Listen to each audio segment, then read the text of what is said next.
नमस्कार भक्तों, मित्रों और साधकों, आप सभी को गुरु सत्यवान की ओर से बहुत बहुत नमस्कार। आज हम एक बहुत महत्वपूर्ण विषय के ऊपर चर्चा करने जा रहे हैं। चर्चा है खोज।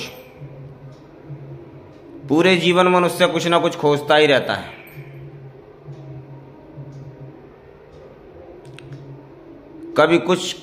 कभी किसी चीज की खोज करता है तो कभी किसी चीज की खोज करता है।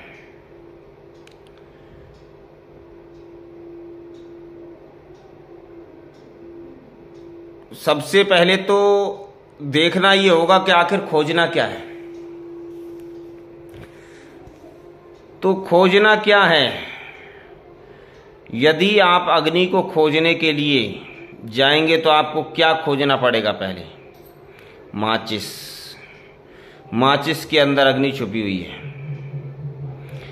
जब आप घी को ढूंढने के लिए जाएंगे तो आपको दूध का चयन करना पड़ेगा।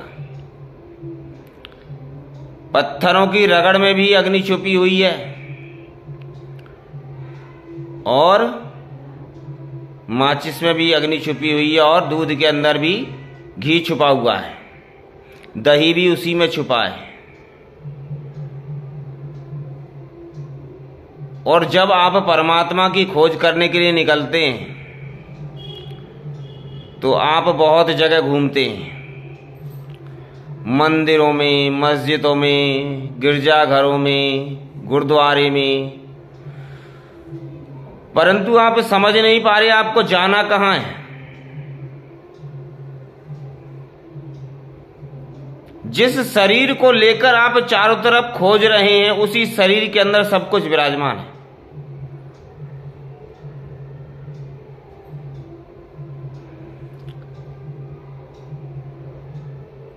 ई जमा स्वर, ईश्वर।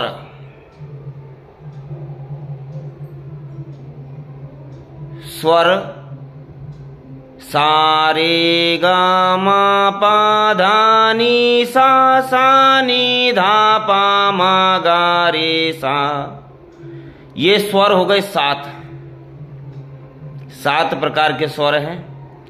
यदि इसमें प्लस ई लगा दिया जाए तो ईश्वर हो जाता है।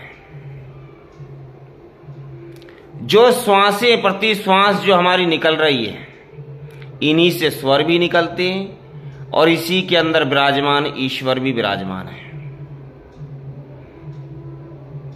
सबसे पहले तो ये खोजना होगा कि आप हैं कौन। आपको स्वयं को जानने का ही सारा खेल है और उस जानने के ज्ञान को जानना, इसके लिए गुरु की शरण में जाना ही होगा।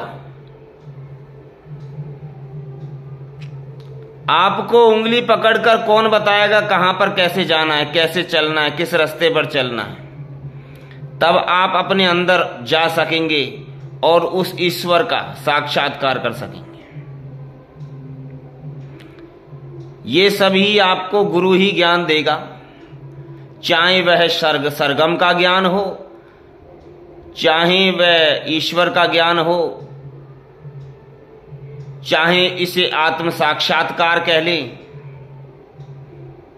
चाहे परमात्मा के दर्शन कह लें, जो भी नाम धर लें। परंतु पहले तो करनी ही होगी खोजने की। जिन खोजा तिन पाइयां गहरे पानी पेट।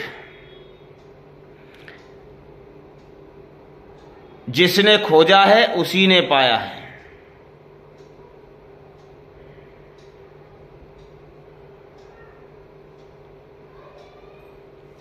तो पहले तो ये उद्देश्य बनाए कि आपको पाना क्या है और सब कुछ आपसे ही है, कहीं बाहर से कुछ नहीं, क्योंकि उस पाने के प्रयास को भी आप ही लोग कर रहे हैं।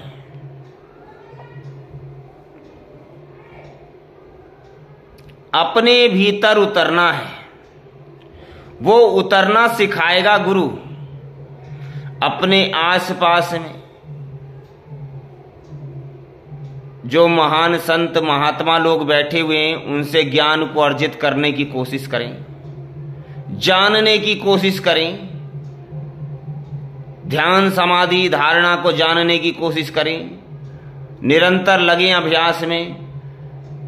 जिनके सद्गुरु हैं उनसे और ज्यादा जानने की कोशिश करें, तपस्या के अनुभवों को समझने की कोशिश करें कि इसका अर्थ क्या है, इसका क्या अर्थ है। जाने, ज्यादा से ज्यादा जाने, तभी अपने आत्म साक्षात्कार तक पहुंच सकेंगे। जब तक आप अपना आत्म साक्षात्कार नहीं कर लेंगे तब तक आपने कुछ भी उपलब्धि प्राप्त नहीं करी।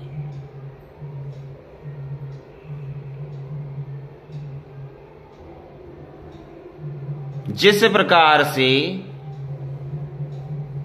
गर्मी की ऋतु में शीतल हवाओं की आवश्यकता होती है और शीत ऋतु में